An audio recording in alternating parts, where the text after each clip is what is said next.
jeunes sont tous les deux délinquants au sens de la loi, les plombs de leur sac, au tribunal pour enfants. Toute ma posture d'éducateur salésien consiste à dire aux jeunes, tu as commis un délit, enfin, arrêtez, et pour moi, tu n'es pas délinquant. C'est pour ça que je me mets en colère après toi. C'est pour ça que je te sanctionne avec fermeté. Et puis tu serais délinquant, c'est normal que tu commettes des délits. C'est parce que pour moi, tu n'es pas un délinquant que je ne peux pas passer ce délit. Et combien les jeunes ont besoin de ce discours? Excusez cette vulgarité, c'est complètement différent de dire à un gamin, t'as fait une connerie ou t'es con. On ne dit pas du tout la même chose. Premier cas, on parle de l'acte. Deuxième, on stigmatise à partir de l'acte sur l'étiquette. C'est la même différence à l'école entre ta copie est nulle et t'es nul. On ne dit pas du tout la même chose. Les enfants qui souffrent le plus à l'école sont les enfants qui ont eu la malchance de rencontrer à l'école des enseignants qui ont confondu le champ de la performance et le champ de la personne. C'est terrible le tort que font ces gens-là.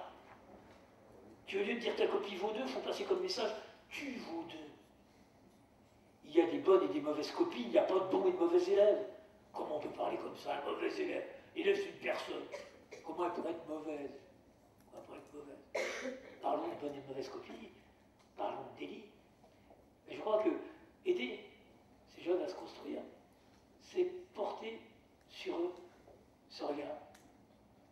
Une homélie comme ça, à l'église de Lyon, sur le bon délinquant, parce que, vous savez, dans la tradition, on parle du bon larron. C'était un criminel, quelqu'un qui ne remet pas en cause le fait de recevoir la peine de mort, c'est forcément quelqu'un qui a tué. Au temps du droit romain, on ne crucifiait pas pour n'importe quoi. Et je ne vois pas comment une personne pourrait dire c'est normal que moi on me tue si lui n'a pas tué. Or, c'est cette personne à qui Jésus promet en premier son paradis. Lui qui savait ne pas identifier cette personne à son comportement.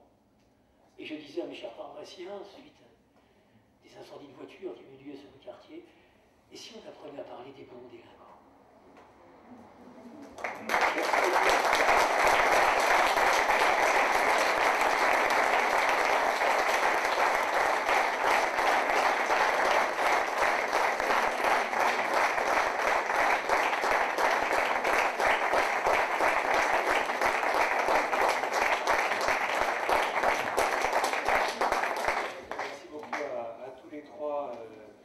D'avoir accepté cette invitation du Centre Cormier. Je laisse la parole au frère Albert-Henri pour conclure cette soirée.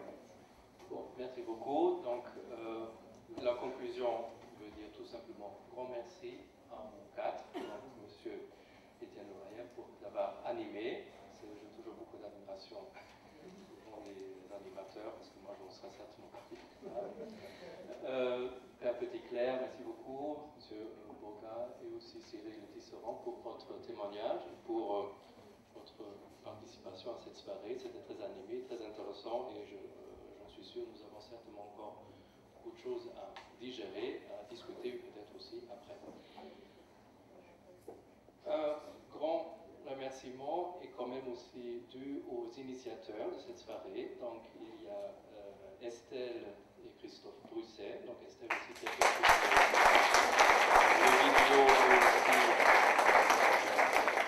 aussi les affiches, etc.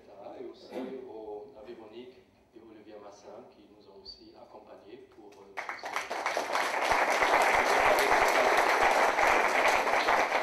Merci beaucoup à vous tous. Vous êtes ici présents. Maintenant, il me reste dire quelque chose encore un peu matériel.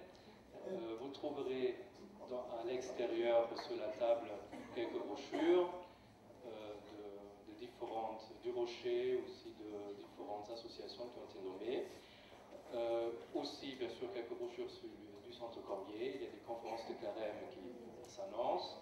Ça sera cette année la foi des femmes. Donc, ça c'est le titre général, parce que nous sommes dans l'année de la foi, et aussi on a pensé cette fois aussi pour faire le quota. Donc, côté, après, donc si pour que nous puissions, le Centre Cormier puisse rentrer dans ses frais, donc, je vous invite à une petite libre participation. Si chacun donne la moitié d'une place de cinéma, donc on pourra bien en sortir. Alors sans on va tomber dans des dettes énormes, donc vous êtes bien etc. Ça, vous pouvez aussi adhérer à l'association du Centre Cormier. Ça vous donne au moins cet avantage que chaque 21 mai, la fête du bienheureux à Sainte-Marie-Cormier sera célébrée pour tous les bienfaiteurs adhérents. Voilà, donc c'est bon aussi. Comme ça, vous avez au moins déjà commandé une messe par an. Donc merci beaucoup à vous tous et très bonne fin de soirée. Merci beaucoup.